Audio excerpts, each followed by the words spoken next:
کہ عروج آدم خاکی سے انجم سہمے جاتے ہیں کہ یہ ٹوٹا ہوا تارا کہیں بہی کا عمل نہ بن جائے۔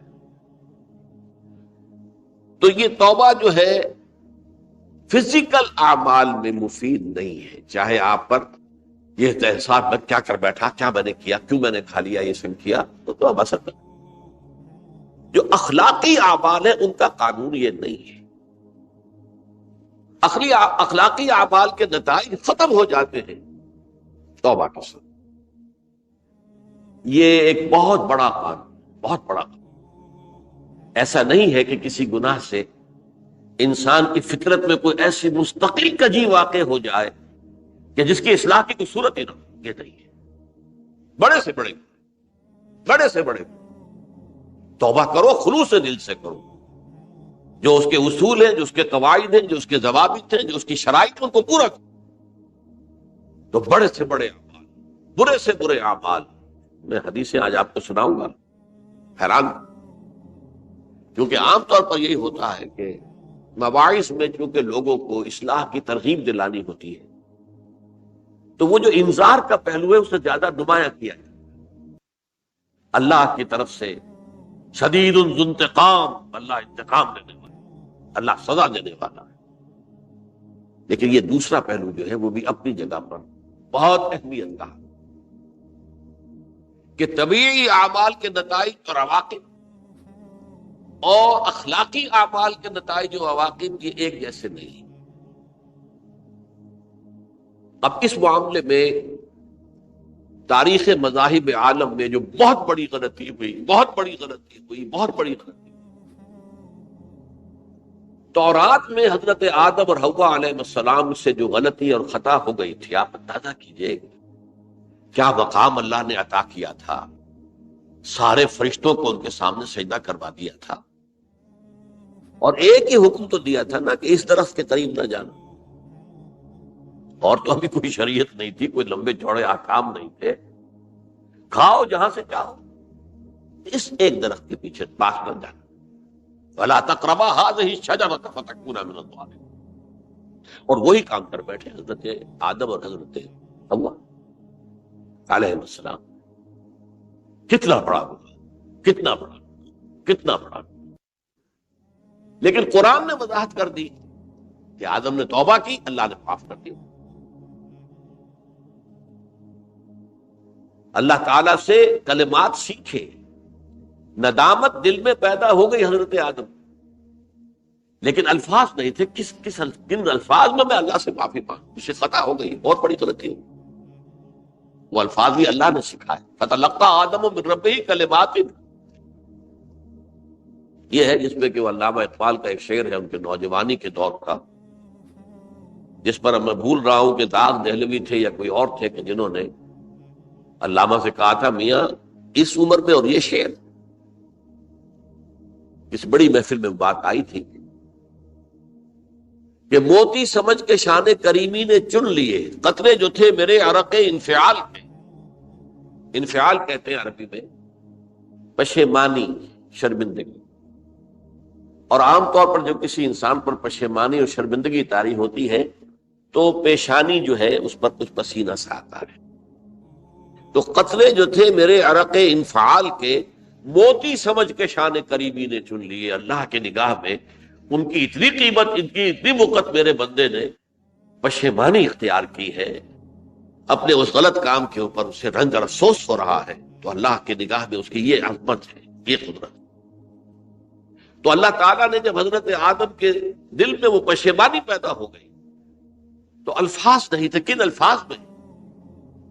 ہم کہتے ہیں نا کہ مجھے سمجھ نہیں آ رہا کہ میں کس منہ سے آپ سے بات کروں،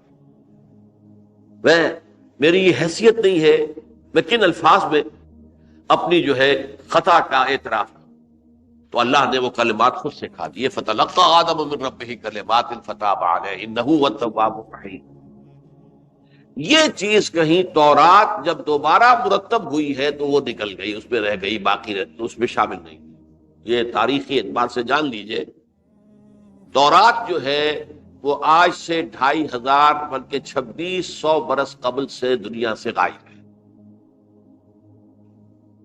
یہ تورات کا جو نسخہ تھا یروشلم میں، 587 قبل مسیح میں جب نبوکڈنضر نے، شاید آج کل آپ دیکھ رہے ہوں یہ عراق کی جنگ میں عراق کے جو خاص ڈویژنز ہیں عراقیوں کے ریپبلکن گارڈز کے، ان میں سے ایک کا نام جو ہے وہ نبوکڈنضر ڈویژن ہے، ایک کا حمورابی ڈویژن ہے۔ حمورابی جو ہے عراق کا بہت پرانا بادشاہ تھا، اور تاریخ انسانی میں سب سے پہلا قانون اس نے مرتب کیا۔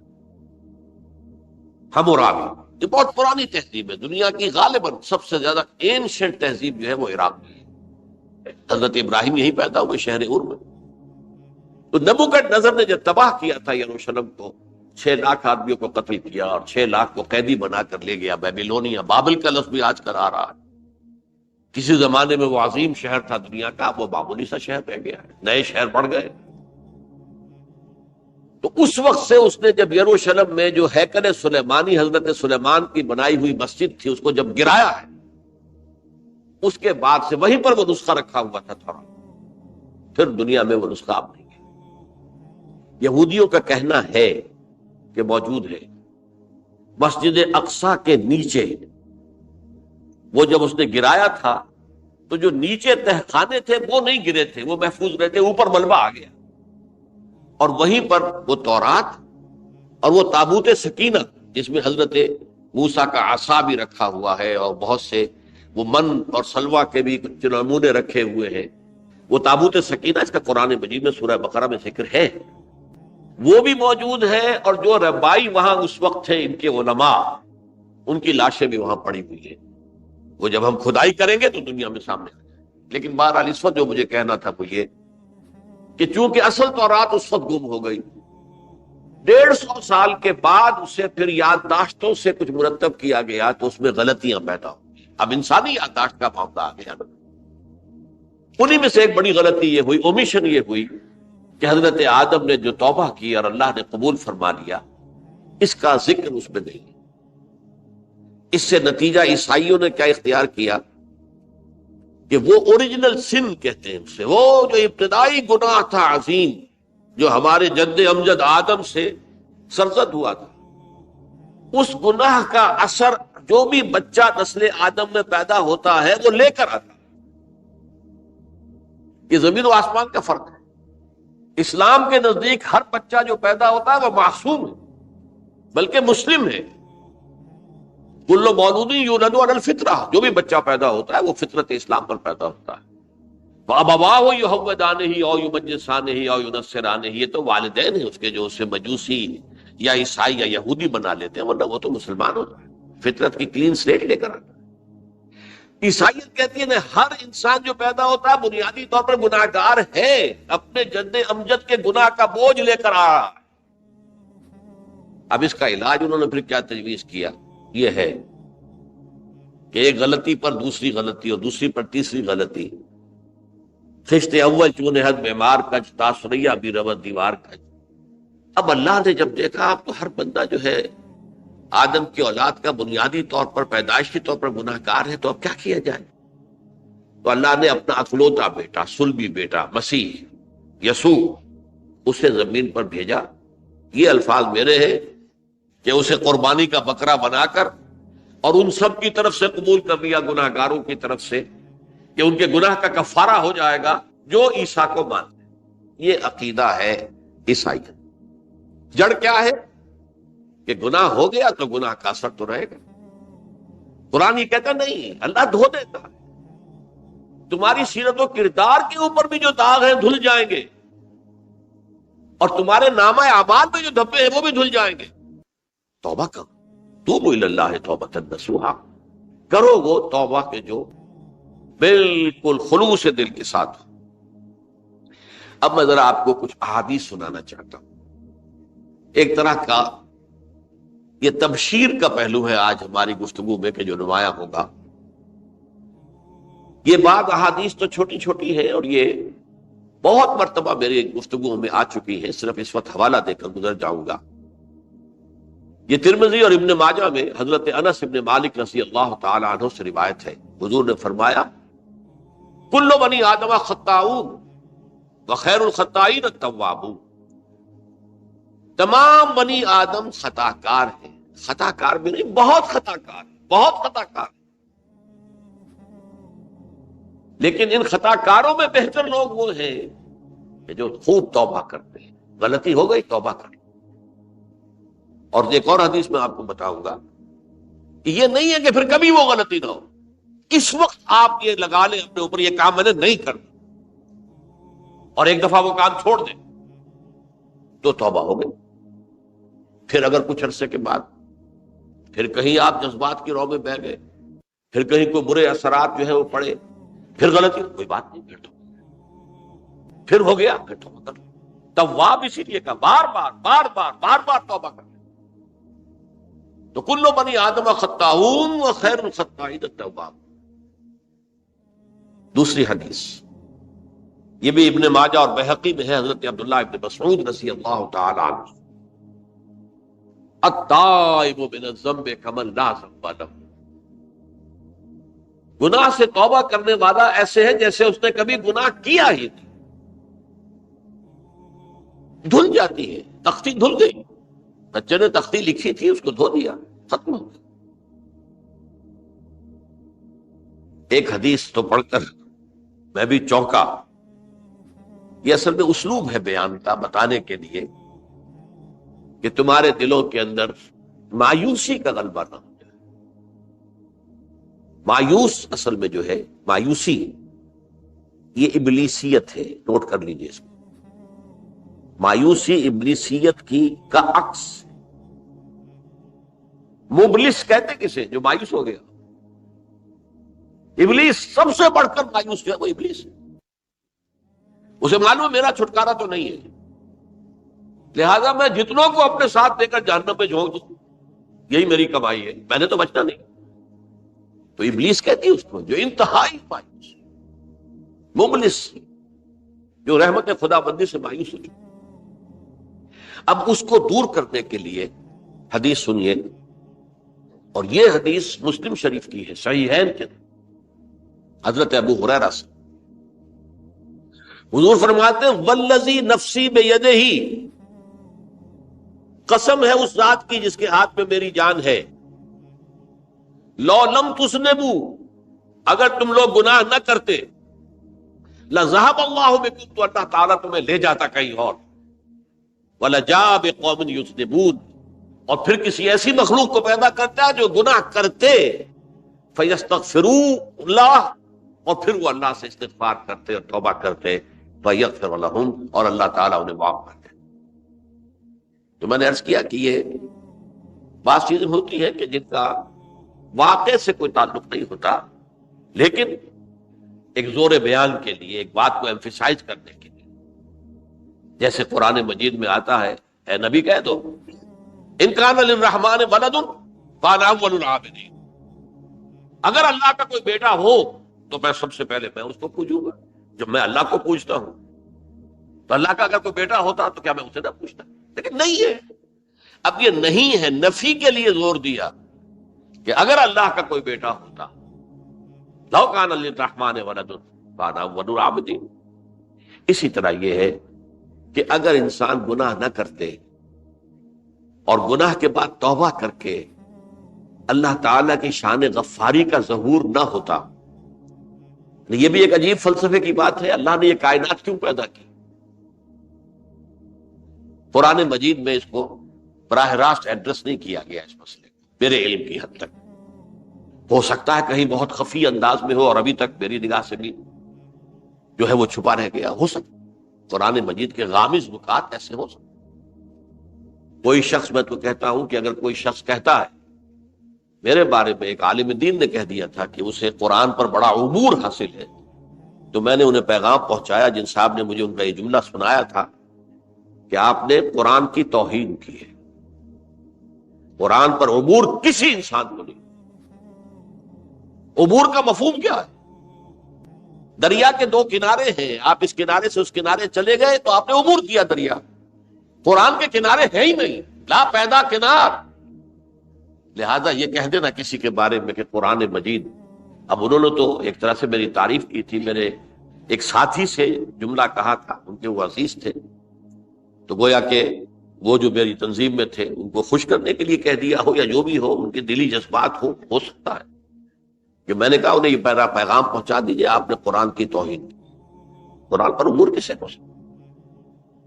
نہ معلوم کتنے مقامات ہیں کہ جہاں امام راضی بھی کھڑے ہوئے ایسے نظر آتے ہیں دہشت زدہ، اعلم من هذا المقام مقام غامض مہیب عمیق،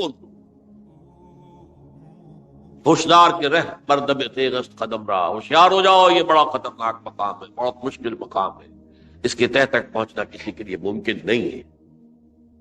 سورہ حدید کی آیت هو الاول والآخر والظاہر والباطن پر یہ الفاظ ہیں جو امام راضی نے لکھے۔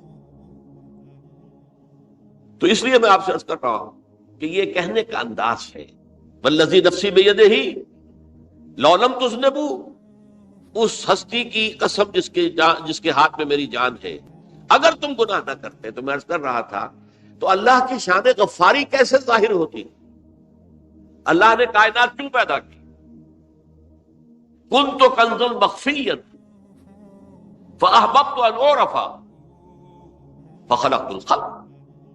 محدثین کرام اگرچہ اس حدیث کی سند کو پختہ نہیں مانتے، لیکن اکثر مفسرین نے اس کو تسلیم کیا ہے۔ علامہ آلوسی نے تسلیم کیا کہ میں ایک چھپے ہوئے خزانے کے مانند تھا، اب خزانہ کہیں پڑا ہے، اس کا کیا حاصل کیا ہے؟ وہ تو کہیں کھلے، کسی کے پاس جائے، کوئی اسے فائدہ اٹھائے تب تو فائدہ ہوا نا۔ تو کن تو کنزن مخفیا، میرے اندر طاقت تھی، قوت تھی، خلاقی تھی، میری شان ساری میرے اندر ہی اندر تھی نا۔ کن تو کنزن مخفیا فاحببت ان اعرف، تو میں نے یہ چاہا کہ مجھے پہچانا جائے، فخلقت الخلق، تو میں نے خلق کی تخلیق کی، اب مجھے پہچانو اس کائنات کے ذریعے سے، یہ میری تخلیق ہے، آؤ دیکھو۔ ایک مصور اپنی تصویروں کی نمائش لگا، دیکھو میرے شاہکار، آؤ دیکھو، یہ میرے فن کے کمال کے نمونے، آؤ دیکھو۔ تو یہ ہے سب، دیکھو زمین آسمان، ان فی خلق السماوات والارض واختلاف اللیل والنہار والفلک التی تجری فی البحر بما ینفع الناس وما انزل اللہ من السماء من ماء فاحیا بہ الارض من بعد موتہا، یہ ساری آیات ہیں محترم۔ اور اسی لیے انسان کو پیدا کیا جس میں یہ فیکلٹی آف اپریسیشن، اللہ کے حسن و جمال و کمال کو پہچاننے کی صلاحیت ہے۔ ورنہ ظاہر بات ہے کہ یہ جمادات کیا پہچانیں گے اللہ، پہاڑ کیا پہچانے گا اللہ؟ اللہ کو پہچاننے کی صلاحیت انسان میں۔ تو یہ چونکہ ایک فلسفہ ہے باقاعدہ کہ اللہ نے تعالیٰ، اسی سے میں کہہ رہا ہوں اگر گناہ نہ ہوتا اور پھر توبہ نہ ہوتی اور میں اس کو معاف نہ کرتا تو میری شان غفاری کا ظہور کیسے ہوتا؟ میری شان ہے نا، غفار بھی ہوں، ستار بھی ہوں، اس کا ظہور کیسے ہوتا؟ تو والذی نفسی بیدہ لو لم تذنبوا لذهب اللہ بکم ولجاء بقوم یذنبون فیستغفر اللہ فیغفر لهم۔ اگر تم لوگ گناہ نہ کرتے تو اللہ تمہیں ختم کر کے کوئی اور ایسی مخلوق پیدا کرتا کہ جو گناہ کرے اور پھر وہ توبہ کرے اور اللہ اسے معاف۔ اسی سے ملتی جلتی ایک حدیث ہے، یہ امام احمد اور امام بہقی لائے ہیں، اور اس کے راوی حضرت علی ہے رضی اللہ تعالی عنہ۔ ان اللہ یحب العبد المؤمن المفتن التواب، اللہ تعالیٰ کو بہت محبت ہے، یحب۔ اب دیکھیے ایک طرف وہ آیات ذہن میں لائیے، اللہ تعالیٰ کن سے محبت کرتا ہے؟ واللہ یحب المحسنین، یا وہ لوگ ان اللہ یحب الذین یقاتلون فی سبیلہ صفا کانہم بنیان مرصوص، اللہ محبت کرتا ہے اپنے ان بندوں سے جو اس کی راہ میں جنگ کرتے ہیں صفے باندھ کر، گویا سیسا پلائی ہوئی دیوار ہے۔ یہ ہے مثبت کام، نیک کام، محسنین، اللہ کی راہ میں قتال کرنے والے۔ یہاں اس کے برعکس کہا جا رہا ان اللہ یحب، اللہ تعالیٰ محبت کرتا ہے اپنے اس بندے سے، العبد المومن، جو مومن ہو۔ اس کی ایک اور بڑی پیاری حدیث آئے گی، المفتن التواب، جو بہت فتنوں میں مبتلا ہو جاتا ہو اور پھر بہت توبہ کرتا ہو، مفتن التواب، لیکن ساتھ ہی پلٹتا ہو، رجوع کرتا ہو، پھر اللہ کے حضور میں حاضر ہوتا ہو، پھر معافی مانگتا ہو۔ اللہ تعالیٰ کو اپنا ایسا بندہ بہت پسند ہے۔ اب میں کچھ اور حدیثیں آپ کو سنا رہا ہوں۔ توبہ کا دروازہ دو اعتبارات سے کہا گیا ہے کہ ایک وقت آنے پر بند ہو جائے۔ ایک حدیث کے تو الفاظ میں نوٹ کر کے نہیں لایا ہوں کہ اللہ تعالیٰ نے توبہ کا ایک دروازہ اتنا چوڑا کھلا رکھا ہوا ہے کہ جس کو عبور کرنا جو ہے وہ سال ہر سال میں ممکن ہو، اور یہ بند نہیں ہوتا جب تک کہ سورج مغرب سے طلوع نہ ہو جائے۔ یہ قیامت کی جو آخری قریب قیامت کی جو آخری نشانیاں ہیں ان میں سے وہی حدیث میں آپ کو سنا رہا ہوں۔ عن ابی ہریرہ رضی اللہ تعالی عنہ، اور یہ مسلم شریف کی روایت ہے، من تاب قبل ان تطلع الشمس من مغربها تاب اللہ علیہ، سورج کے مغرب سے طلوع ہونے سے قبل تک جو لوگ توبہ کریں گے اللہ تعالیٰ ان کی توبہ قبول کر لے گا۔ البتہ جب وہ قیامت کی وہ نشانی ظاہر ہو جائے کہ سورج مغرب سے طلوع ہو رہا ہے، اب دروازہ توبہ کا بند ہے۔ اب اس کے بعد اگر توبہ کوئی کرتا ہے تو اللہ تعالیٰ اس کی توبہ کو قبول نہیں کرے۔ یہ تو اجتماعی سطح پر ہوئی، انفرادی سطح پر۔ عن عبداللہ ابن عمر رضی اللہ تعالی عنہما عن النبی صلی اللہ علیہ وسلم قال ان اللہ عز وجل یقبل توبۃ العبد ما لم یغرغر۔ یہ ترمذی میں ہے، حضرت عبداللہ ابن عمر رضی اللہ تعالی عنہما سے، کہ اللہ تعالیٰ اپنے بندے کی توبہ قبول کرتا ہے جب تک کہ وہ جسے ہم کہتے ہیں گھنگرو نہ بولنے لگے حلق کے اندر، جبکہ نزع عالم نزع ہو اور جان جو ہے وہ آ کر پھر یہاں اٹکتی ہے، تو اس وقت تک دروازہ کھلا ہے توبہ کا۔ لیکن جب یہ شکل ہو گئی تو دروازہ بند۔ یہ انفرادی سطح پر ہو گیا، جب آپ کے موت کے آثار اتنے واضح ہو گئے کہ اب جا رہے ہیں، اب توبہ کریں گے تو توبہ قبول نہیں۔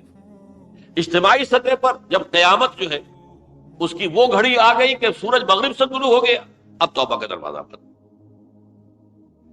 ایک اور حدیث ہے جو میں نے بہت مرتبہ اس کا ترجمہ تو آپ کو بہت دفعہ سنایا ہے، آج میں چاہتا ہوں اس کو پورے متن کے ساتھ آپ کے سامنے رکھوں۔ یہ حضرت انس بن مالک رضی اللہ تعالی عنہ سے مروی روایت ہے، جو حضور کے خادم خاص تھے، اور یہ متفق علیہ بھی ہے، یعنی بخاری میں بھی ہے، مسلم میں بھی ہے، لیکن تھوڑا سا فرق ہے الفاظ کا۔ تو جو مسلم شریف کی روایت ہے اس کے الفاظ کیا ہے؟ للہ اشد فرحا بتوبۃ عبدہ حین یتوب الیہ۔ جان لو اللہ تعالیٰ کو زیادہ خوشی ہوتی ہے اپنے کسی گناہ گار بندے کی توبہ سے جبکہ وہ توبہ کرتا ہے۔ کس سے زیادہ ہوتی ہے؟ اب اس کی ایک تمثیل تھی، من احدکم، ایک ایسے شخص سے بھی زیادہ بڑھ کر خوشی ہوتی ہے، کان علی راحلتہ بارض الفلات، کہ جو بہت ہی دور دراز کے اور سنسان علاقے میں سفر کر رہا تھا، فانتحرفت منہ، اس کی سواری جو ہے گم ہو گئی، وعلیہا طعامہ وشرابہ، اسی پر اس کا کھانا بھی تھا اور پانی بھی تھا۔ اونٹنی پر سفر کر رہا تھا، اسی پر ہوتا ہے راحلہ جو ہے راستے کا سامان، اچانک کہیں بیٹھا ہے تھوڑی دیر کے لیے سستانے کے لیے، کہیں اونٹ آ گئی اور اونٹنی صاحبہ غائب۔ اب آنکھ کھلی اور اس نے دیکھا، فَأَيَّسَ مِنْهَا، تلاش کر کر کے مایوس ہو گیا، کہیں اونٹنی کا سراغ نہیں۔ اب ظاہر بات ہے کسی صحرا میں یہ کیفیت، اس کا مطلب کیا ہے؟ یقینی موت۔ فَأَتَى شَجَرَةً فَاسْتَجَعَ فِي ظِلِّهَا وَقَدْ أَيَسَ مِنْ رَاحِلَتِهِ، تو وہ ایک درخت کے نیچے اس کے سائے میں آ کے لیٹ گیا، گویا کہ موت کی امید۔ فَبَيْنَهُمَا وَهُوَ كَذَلِكَ إِذْ هُوَ بِهَا قَائِمَةٌ عِندَهُ، اس کی کہیں دوبارہ آنکھ لگی ہے، جو کھولا تو دیکھتا ہے اونٹنی تو موجود ہے، کھڑی ہے، تو وہ فوراً اس کی وہ جو رسی ہے وہ پکڑتا ہے، فَأَخَذَ بِخِتَامِهَا ثُمَّ قَالَ مِن شِدَّةِ الْفَرْقِ، اب جو اسے مسرت ہوئی اس کا آپ اندازہ کر سکتے ہیں، ایک یقینی موت کا معاملہ آ چکا تھا، اور اچانک اللہ تعالیٰ نے وہ کھوئی ہوئی اونٹنی جو ہے وہ واپس دلا دی. تو وہ کہنا تو یہ چاہتا تھا اللہ تو میرا رب ہے، میں تیرا بندہ ہوں، لیکن جسے ہم کہتے ہیں کہ خوشی کی انتہا فرط مسرت میں ایسی زبان لڑکھڑائی، اس نے کہا اللہم انت عبدی وانا ربک، اے اللہ تو میرا بندہ ہے میں تیرا رب. یہ کہنا یہ کیا ہے؟ فرط مسرت جسے آپ نے، خوشی کی انتہا کہ جس میں انسان جو ہے اتنی بڑی خطا کر بیٹھتا ہے. اللہ کو اپنے کسی گناہ گار بندے کی توبہ سے اس سے بھی زیادہ خوشی. اب ظاہر بات ہے کہ تماثیل کس لیے ہیں؟ بعض لطائف، بعض حقائق اتنے لطیف ہوتے ہیں کہ ان کو بیان نہیں کیا جا سکتا بتمام و کمال، تو مثالوں کا سہارا لیتے ہیں. اللہ کو کتنی خوشی ہوتی کیا سمجھیں گے؟ لہذا یہ مثال تو سمجھ میں آ گئی نا کہ ایک لقودق صحرا میں انسان سفر کر رہا تھا، ایک ہی اونٹنی ہے، اسی پر اس کا پانی ہے، اسی پر اس کا کھانا ہے، کہیں ٹھہرا ہے تھوڑی دیر کے لیے اور اونٹنی غائب، اور اس کے بعد تلاش کر کے شمال مغرب جنوب ہر جگہ دیکھ لیا، اب تک کہیں اونٹنی کا سراغ نہیں. اب موت کے انتظار میں لیٹ گئے کہ اچانک دیکھتا ہے کہ اونٹنی موجود. تو وہ شدت فرح میں یہ کہہ بیٹھتا ہے اللہم انت رب انت عبدی وانا ربک انا للہ و انا الیہ راجعون. اب دیکھیے ایک حدیث وہ آ رہی ہے اور اس کو یوں سمجھیے، اللہ تعالیٰ نے جو انسان پیدا کیے ہیں ان کے مزاج مختلف ہیں. ان میں کچھ لوگ ہوتے ہیں جو قوی ہوتے ہیں ارادے کے، جو فیصلہ کر لیا ڈٹ گئے. کچھ لوگوں میں وہ قوت ارادی اتنی مضبوط نہیں ہوتی، وہ ادھر ادھر سوچتے رہتے ہیں. کچھ لوگ جسمانی طور پر بہت توانا ہوتے ہیں، کچھ لوگ جسمانی طور پر پیدائشی طور پر کمزور ہوتے ہیں. تو اگر کوئی قوت ارادی کمزور رکھنے والا شخص ہے، وہ بھی تو اللہ کی تخلیق ہے، اللہ کا بندہ ہے، خطاؤں کا ظہور ہو جاتا، توبہ کرتا ہے، پھر کچھ عرصے کے بعد پھر خطا کا ظہور ہو جاتا، پھر توبہ کرتا. تو ہم تو یہ سمجھیں گے کہ ایک حد کے بعد پھر اس کی توبہ قبول نہیں ہونی چاہیے. لیکن حدیث سنیے، وعن ابی ہریرہ رضی اللہ تعالی عنہ قال قال رسول اللہ صلی اللہ علیہ وسلم ان عبدا اذنب ذنبا، یقیناً ایک بندہ جو ہے وہ ایک گناہ کرتا ہے،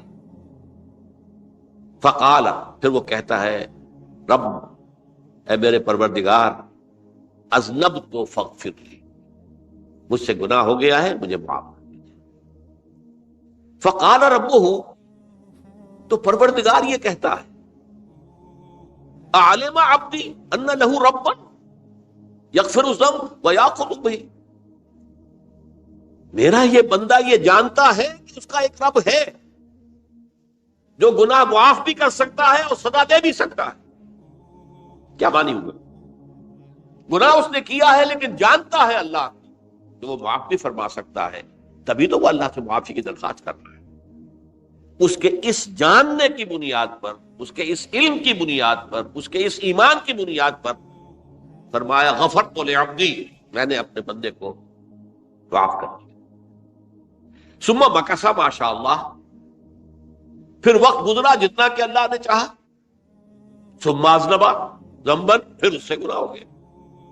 فقال رب اذنبت ذنبا فاغفر، پھر کہتا ہے پروردگار مجھ سے گناہ ہو گیا، پھر مجھے معاف فرما دے. فقال ربہ، اللہ فرماتا ہے عالم عبدی ان لہ ربا یغفر الذنب ویاخذ بہ، میرا بندہ ہے نا جو جانتا ہے کہ اس کا ایک رب ہے، ایمان باللہ اس کے اندر ہے، تبھی تو پکار رہا ہے، اور یہ بھی جانتا ہے کہ وہ گناہ معاف بھی کر سکتا ہے اور چاہے تو پکڑ بھی سکتا ہے، سزا بھی دے سکتا ہے. تو فرمایا، اللہ تعالیٰ فرماتے ہیں میں نے فرمایا کہ میں نے معاف کر دیا. ثم مکث ما شاء اللہ، پھر ایک عرصہ گزرا اس کے بعد. ثم اذنب ذنبا، پھر اس نے گناہ کیا. قال رب اذنبت ذنبا آخر، اس نے کہا پروردگار میں نے تو پھر ایک اور گناہ کر دیا، فاغفر لی، مجھے بخش دے. فقال اعلم عبدی ان لہ ربا یغفر الذنب ویاخذ بہ، میرا بندہ جانتا ہے نا کہ اس کا ایک رب ہے جسے وہ پکار رہا ہے، اور وہ جانتا ہے کہ اسے اختیار حاصل ہے کہ چاہے تو بخش دے اور چاہے تو پکڑ دے. اس کے اس علم، اس ایمان کی بنیاد پر میں نے اسے معاف کر دیا. ایک اور حدیث، میں نے چونکہ اس گفتگو کے لیے ان احادیث کا تفحص کیا ہے، یہ تو بہت ہیں حدیثیں، میں نے ان میں سے کچھ چنی ہے. ہمارے بعض واعظ ناصح وہ بھی کسی شخص کو روکتے رہے، برائیوں سے روکتے رہے، نہیں رکتا، تو کہیں غصے میں آ کے اللہ تجھے کبھی معاف نہیں کرے. یہ کتنا بڑا جرم ہے، اس کا اندازہ کیجئے اس حدیث سے. تم میرے بندے کو میری رحمت سے مایوس کر رہے ہیں، کتنا بڑا جرم ہے، اس کا اندازہ کیجئے. یہ مسلم شریف کی روایت ہے عن جندب، حضرت جندب رضی اللہ تعالی عنہ سے، ان رسول اللہ صلی اللہ علیہ وسلم حدث، کہ اللہ کے رسول صلی اللہ علیہ وسلم نے ایک واقعہ بیان کیا. ان رجلا قال، کہ ایک شخص نے یہ کہا، واللہ لا یغفر اللہ لفلان، کہ خدا کی قسم اللہ تعالیٰ فلاں شخص کو کبھی معاف نہیں کرے گا. وَأَنَّ اللَّهَ تَعَالَى قَالَ، اس پر اللہ تعالیٰ نے یہ فرمایا، مَنْ ذَا الَّذِي يَتَعَالَّىٰ عَلَيَّ، یہ کون ہے جو میرے اوپر حکومت کرنے والا آ گیا، جو میری طرف سے حکم لگا رہا کہ میں کبھی معاف نہیں کروں گا. مَنْ ذَا الَّذِي، کون ہے وہ شخص، الَّذِي يَتَعَالَّىٰ عَلَيَّ انی لا اغفر لفلان، کہ میں فلاں شخص کو کبھی معاف نہیں کروں گا. قد غفرت لفلان، اس کو تو میں نے معاف کر دیا. واحبطت عملا، اس شخص کے تمام اعمال میں نے ضائع کر دیے کہ تم نے میرے بندے کو مایوس کیا. یہ ہے جرم کی انتہا.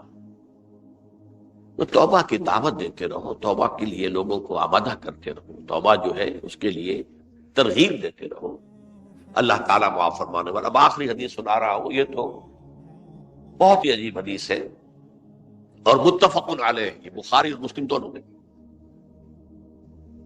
حضرت ابو سعید الخدری رضی اللہ تعالی عنہ جو ہے اس کے راوی، حضور نے فرمایا، کانا فی من کانا قبلکم رجل قتل 99 نفسا، تم سے پہلے جو امت تھی بنی اسرائیل ان کا ذکر ہے، اس میں ایک آدمی ایسا تھا جس نے 99 قتل کیے تھے. اب آپ اندازہ کیجئے کتنا بڑا گناہ کبیرہ ہے قتل. قرآن مجید میں آتا ہے فَكَأَنَّمَا قَتَلَ النَّاسَ جَمِيعًا، اگر ایک انسان کو بھی ناحق قتل کر دیا گیا تو یہ ایسے ہی ہے گویا کہ اس نے پوری نوع انسانی کو قتل کر دیا. اس نے 99 قتل کی. فَهَلْ لَهُ مِن تَوْبَةٍ، پھر اس کے بعد یہ ہوا کہ اس کے اندر توبہ کا جذبہ پیدا ہوا. فَسَأَلَ عَنْ أَعْلَمِ أَهْلِ الْأَرْضِ، تو اس نے پھر سوال کیا، لوگوں سے پوچھا کہ زمین میں رہنے والوں میں کون سب سے بڑا عالم ہے. فَدُلَّ عَلَىٰ رَاهِبٍ، تو اسے بتایا گیا فلاں راہب فلاں جگہ پر ہے، وہ بہت نیک ہے، بڑا عالم ہے. فَأَتَاهُ، وہ اس کے پاس آیا. فَقَالَ أَنَّهُ قَتَلَ 99 نَفْسًا فَهَلْ لَهُ مِن تَوْبَةٍ، انہوں نے کہا دیکھیے راہب صاحب، میں نے 99 انسان قتل کیے، اب مجھے یہ بتائیے کہ میرے لیے توبہ کا کوئی امکان ہے؟ فقال لا، اس نے کہا نہیں. فقتلہ، اس نے اس کو بھی قتل کر دیا. فکمل بہ 100، اپنی سینچری مکمل کر لی، مطلب 99 کے بعد ایک ہی کسر تھی، اس کو بھی قتل کیا، 100 پورے کر لیے. ثم سأل عن عالم اہل الارض، پھر اس نے پوچھا کوئی اور کوئی بڑے عالم انسان ہو.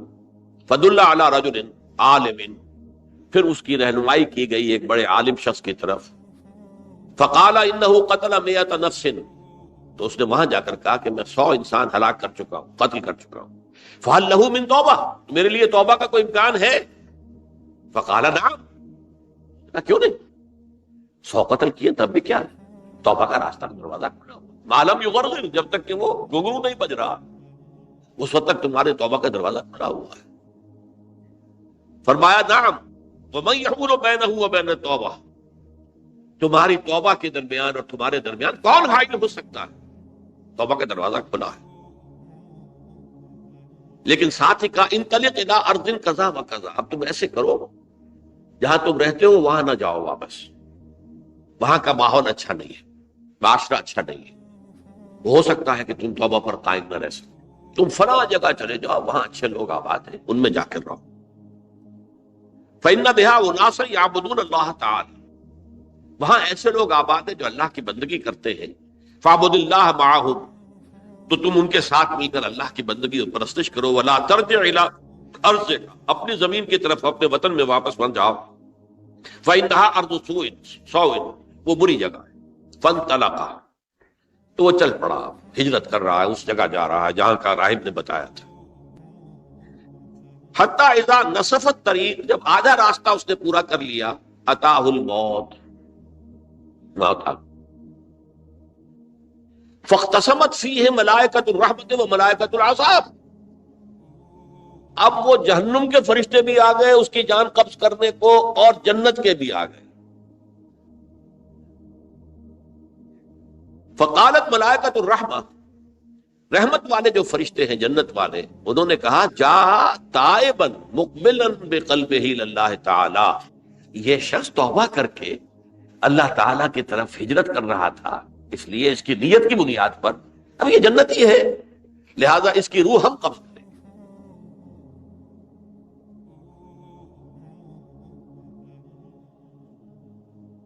وقالت الملائکۃ العذاب، اور وہ جو عذاب والے فرشتے ہیں وہ کہیں گے انہ لم یعمل خیرا قط، تو نے توبہ کے بعد کوئی یہ نیک عمل تو کیا ہی نہیں، تو کس بنیاد پر اس کو تم جنت پہ لے جاؤ گے، اس کو تو دوزخ میں جانا چاہیے۔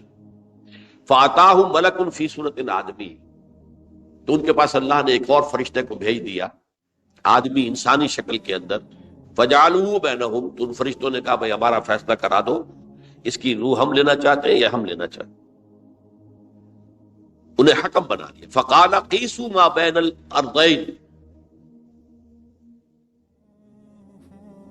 فإلی ایتہما کان اقرب، کہ تم فاصلہ ناپ لو جہاں سے وہ چلا ہے اور جہاں جا رہا تھا، اور یہاں اس کی موت ہو رہی ہے، تو کون سا فاصلہ زیادہ ہے؟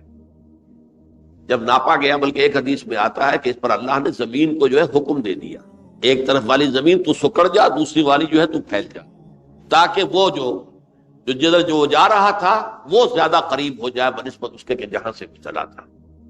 تو اس فیصلے پر پھر جو فرشتے تھے جو کہ رحمت کے فرشتے تھے، وہ اس بندے کو لے گئے جنت۔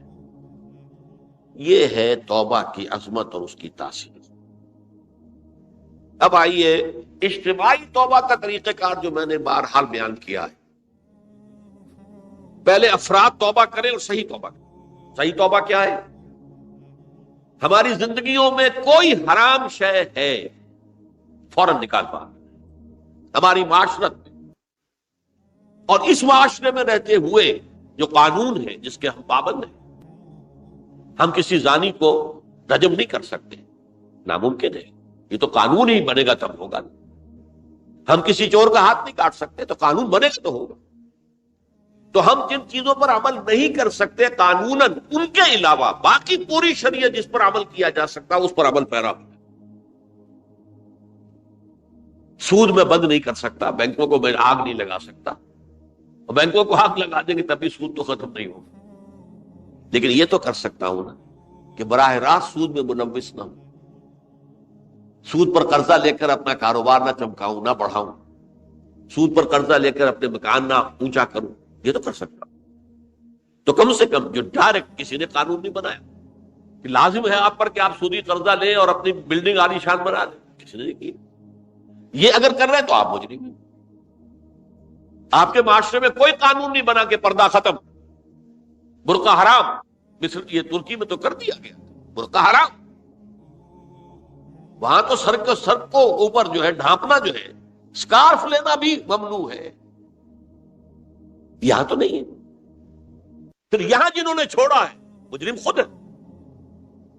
یہاں تو اللہ کا شکر ہے کوئی ایسا مصطفیٰ کمال پیدا آج تک نہیں ہوا ہے کہ جس نے ان چیزوں کا حکم دیا۔ ہاں ترغیب ہے، ذرائع ابلاغ کے ذریعے سے، فحاشی ہے، اریانی ہے، لیکن چوز آپ خود کرتے ہیں، فیصلے کا اختیار آپ کا۔ تو جن چیزوں کے اندر بھی گناہ سے بچنے کا امکان ہے اس کو عملاً ترک کیا جائے. اور نمبر 2، عزم مصمم کر لیا جائے کہ اللہ اب بقیہ زندگی جتنی بھی ہے اس میں اپنی توانائیاں، اپنی قوتیں، اپنی صلاحیتیں صرف کروں گا تیرے دین کی تبلیغ اور تیرے دین کے قائم کرنے کی جدوجہد. عزم مصمم. یہ لوگ اگر 14 کروڑ میں 14 لاکھ بھی ہو جائیں، بہرحال 2-4 کی توبہ کرنے سے ملک کی قسمت نہیں بدلتی. معتدل تعداد کے اندر جو ہے یہ لوگ اگر ایسے ہو جائیں اور پھر یہ کہ وہ مل کر اگر زور لگائیں تو واقعتاً اس ملک کے اندر شریعت اسلامی کا نفاذ ہو سکتا ہے، اللہ کا نظام قائم کیا جا سکتا ہے. یہ ملک بنایا اسی لیے گیا. تو یہ توبہ کا جو ہے اجتماعی توبہ کا یہ پوری تفصیل تو میں بارہا بیان کر چکا ہوں. آج جو میں نے کہا تھا کہ ایک بات کی طرف میرا ذہن حالیہ منتقل ہوا ہے، اس سے پہلے نہیں ہوا. یہ توبہ کرنے والے لوگ جب تک 14 لاکھ نہیں ہے، 1400 ہی ہو، لیکن یہ اگر دعا کریں گے اللہ تعالیٰ کے خلوص کے ساتھ تو ان کی دعا قبول ہوگی. دعا بہت بڑی شے. الدعاء مخ العبادہ. ٹھیک ہے، بڑا لمبا راستہ لگتا ہے یہ کہ 14 لاکھ انسان توبہ کرے یا 2 لاکھ یا 3 لاکھ انسان توبہ کرے، صحیح معنی میں توبہ کرے، اور پھر وہ جمع ہو، ایک طاقت بنے، تن من دھن لگانے کے لیے، جانے دینے کے لیے تیار ہو جائے. تو لگتا ہے یہ کہ کافی لمبا ہے کہ دراز و دور دیدم رہو رسم پارسائی. یہ تو بڑا لمبا راستہ ہے. اسی سے لوگ کہتے ہیں کہ پھر کیا حل ہوا؟ تو حل جو ہے تو کوئی عملی حل تو نہیں ہوا. اس میں میرا ذہن منتقل ہوا ہے دعا.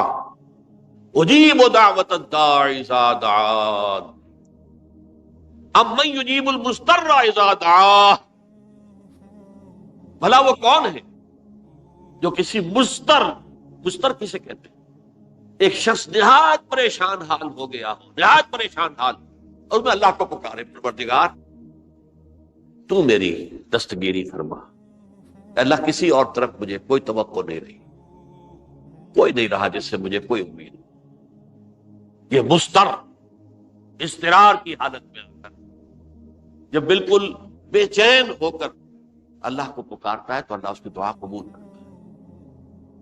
اور دعا کی حد یہاں تک بھی آتے ہیں الفاظ کہ لا یرد البلاء قضاء الا بالدعاء. تقدیر الہی کو بھی اسی لیے 2 حصوں میں تقسیم کیا گیا. تقدیر مبرم، ایک تو اللہ کا وہ فیصلہ ہے جو ٹل نہیں سکتا کسی صورت میں. ایک تقدیر معلق ہوتی ہے تو صحیح اللہ کا فیصلہ، لیکن اس میں تبدیلی ہو سکتی ہے. یہ جو تقدیر معلق ہوتی ہے اس میں دعا انتہائی مؤثر شے ہے. لا يرد البلاء الا لا يرد القضاء الا بالدعاء. قضا جو ہے وہ نہیں بدل سکتی سوائے دعا. اس دعا کی تو کم سے کم ہم منادی کریں، لیکن پہلے شرط وہی ہے، ورنہ وہ دعا نہیں ہے، ورنہ وہ توبہ نہیں ہے. توبہ صحیح ہو، حرام سے اپنے وجود کو، اپنے گھر کو پاک کریں، اس کے بغیر کچھ نہیں. اس کے بغیر تو جیسے کہ کہا گیا سورہ مائدہ میں قل یا اہل الکتاب لستم علی شیء حتی تقیموا التوراۃ والانجیل. اے نبی ان سے کہہ دیجئے اے اہل کتاب تمہاری کوئی حیثیت اللہ کی نگاہوں میں نہیں ہے، تمہاری کوئی دعا اللہ کے ہاں قابل پذیرائی نہیں ہے جب تک کہ تم تورات اور انجیل کو قائم نہیں. لہذا دعائیں تو نہ بنو. 30 لاکھ آدمی جو ہے حج کے موقع پر کیسی کیسی دعائیں مانگتے ہیں. کہاں جا رہی ہیں دعائیں؟ کہاں ہیں ان کی قبولیت کے آثار؟ توبہ صحیح ہو. اور توبہ کے بارے میں آج میں نے امکانی حد تک آپ کے سامنے آج ترغیب و تشویق کا پہلو رکھا ہے. مایوسی اس کو کہا بھی جاتا ہے، مایوسی کفر ہے. اور میں نے آپ سے کہا آج کہ لا تقنطوا من رحمت اللہ ان اللہ یغفر الذنوب جميعا. 99 قتل کیے ہوں، 100 قتل کیے ہوں، تب بھی توبہ کرو گے تو اللہ توبہ قبول فرمائے. اور کس شان کے ساتھ قبول فرمائے گا اس حدیث کے اندر آیا، متفق علیہ حدیث، صحیح بخاری اور صحیح مسلم کے اندر ہے. تو اگر ہم اس توبہ کی منادی کریں نمبر 1، اور جو لوگ توبہ کریں صحیح معنی میں، ایک طرف تو وہ جد و جہد شروع کر دیں اللہ کے دین کے قائم کرنے کی جد و جہد، اس میں پیچھے نہ رہے، لیکن اس اسنا میں جو دعائیں وہ کریں گے، اللہ تو نے یہ ملک ہمیں عطا کیا تھا، ہم نے اپنے زور بازو سے اسے نہیں حاصل، یہ سلطنت خدا داد پاکستان، اور اے اللہ اے خاصہ خاصان رسول وقت دعا ہے، امت میں تیری آنکھ یا جب وقت پڑا ہے، میں اپنے احساسات جو ہیں آپ کے سامنے الفاظ میں بیان نہیں کر سکتا۔ یہ جب یروشلم کی تباہی ہوئی تھی جس کا میں نے ذکر کیا ہے، 6 لاکھ انسان قتل ہوئے تھے، اور 6 لاکھ کو نبوکدنضر جو تھا وہ ہانک کر بھیڑوں بکریوں کی طرح بیبیلونیا لے گیا تھا، اس سے پہلے کتنے ہی نبی اہل کتاب کے وہ کہتے رہے تھے کہ ہوش کرو، توبہ کر لو، بلکہ ایک جگہ کے الفاظ یہ ہیں، درخت کی جڑ پر کلہاڑا رکھا جا چکا ہے، اب بھی ہوش میں آ جاؤ، ہوش میں نہیں کر، دنیا پرستی، جو بھی ان کے نفس پرستی جو بھی ان کے اوپر مسلط ہو چکی تھی، اس نے انہیں توبہ نہیں کر، تباہی و بربادی ہو گئی۔ آج ہماری نگاہوں کے سامنے عراق کے ساتھ کیا ہوا، بغیر اس کے کہ کوئی جرم ہو، بغیر اس کے ہم تو بڑے بڑے جرم کر چکے ہیں ان کی نگاہ میں۔